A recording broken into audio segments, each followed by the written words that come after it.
Education is fundamental for achieving full human potential, developing an equitable and just society, and promoting national development. Providing universal access to quality education is the key to economic growth, social justice and equality, scientific advancement, national integration, and cultural preservation, and for India's continued ascent, progress, and leadership on the global stage. With the quickly changing employment and global ecosystem, it is becoming increasingly important that children not only learn, but learn how to learn. The Indian government on Wednesday replaced a 34-year-old national policy on education framed in 1986 with the new education policy of 2020. The NEP, approved by the Union Cabinet, makes sweeping reforms in school and higher education, including teaching. The National Education Policy 2020 proposes the revision and revamping of all aspects of the education structure, including its regulation and governance, to create a new system that is aligned with the aspirational goals of 21st century education, while remaining consistent with India's traditions and value systems. The National Education Policy lays particular emphasis on the development of the creative potential of each individual in all its richness and complexity. It is based on the principle that education must develop not only cognitive skills, both foundational skills of literacy and numeracy, and higher order cognitive skills such as critical thinking and problem solving, but also social and emotional skills, also referred to as soft skills, including cultural awareness and empathy, perseverance and grit, teamwork, leadership, and communication, among others. An education system that contributes to an equitable and vibrant knowledge society by providing high-quality education to all, develop a deep sense of respect towards the fundamental rights, duties, and constitutional values, bonding with one's country, and a conscious awareness of one's role and responsibilities in a changing world.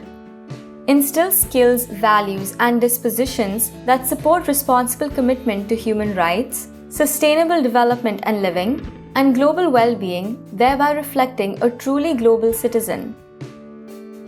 Respect for diversity and local context in all curriculum, pedagogy, and policy.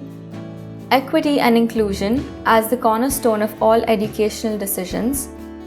Community participation, encouragement, and facilitation for philanthropic, private, and community participation. Use of technology in teaching and learning, removing language barriers for Divyang students, and in educational planning and management. Emphasize conceptual understanding rather than rote learning and learning for exams. Critical thinking and creativity. To encourage logical decision-making and innovation. Continuous review based on sustained research and regular assessment by educational experts. School system. The new education policy expands age group 6 to 14 years of mandatory schooling to 3 to 18 years of schooling. The NEP introduces hitherto uncovered 3 years of preschooling, age group of 3 to 6 years under the school curriculum. The new system will have 12 years of schooling with 3 years of Anganwadi or preschooling. The 10+2 system will be divided into 5+3+3+4 format.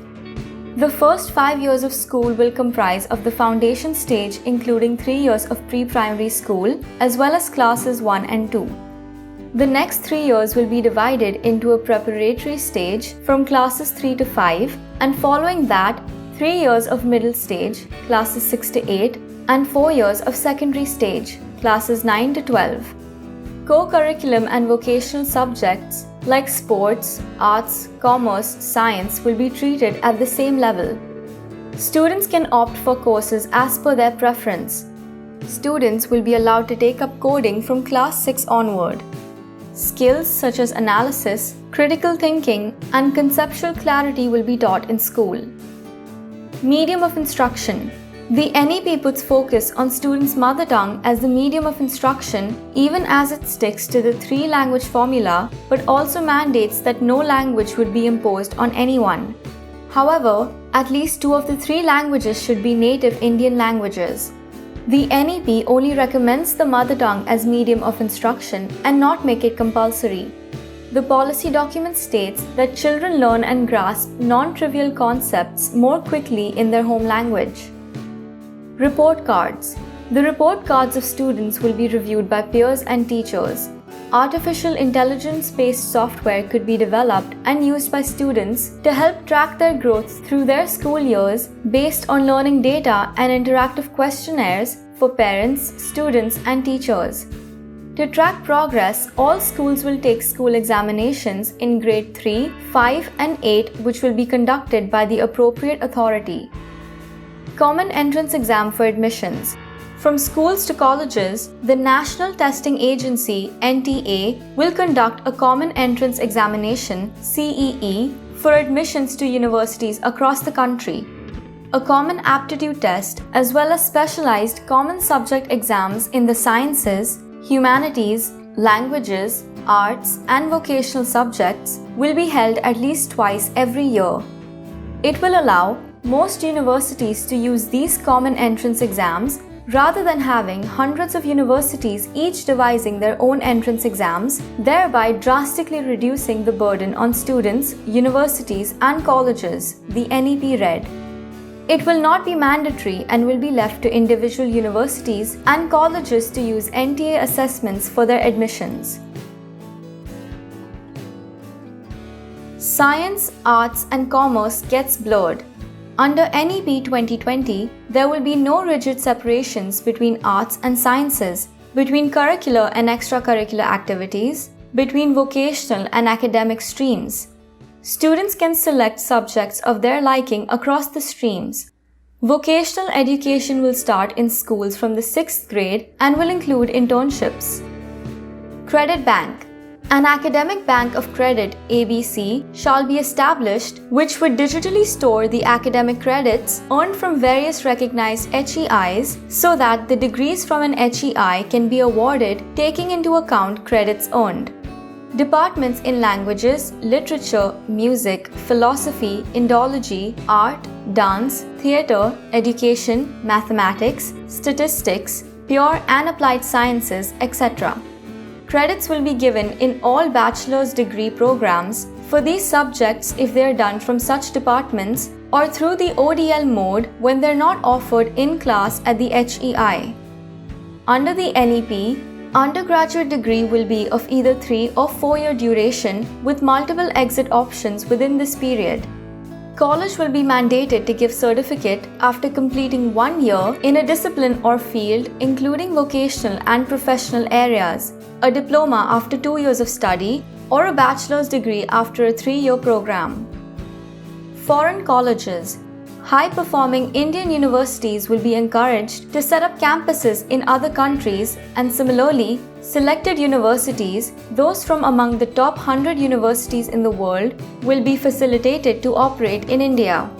A legislative framework facilitating such entry will be put in place, and such universities will be given special dispensation regarding regularity, governance, and content norms on par with other autonomous institutions of India.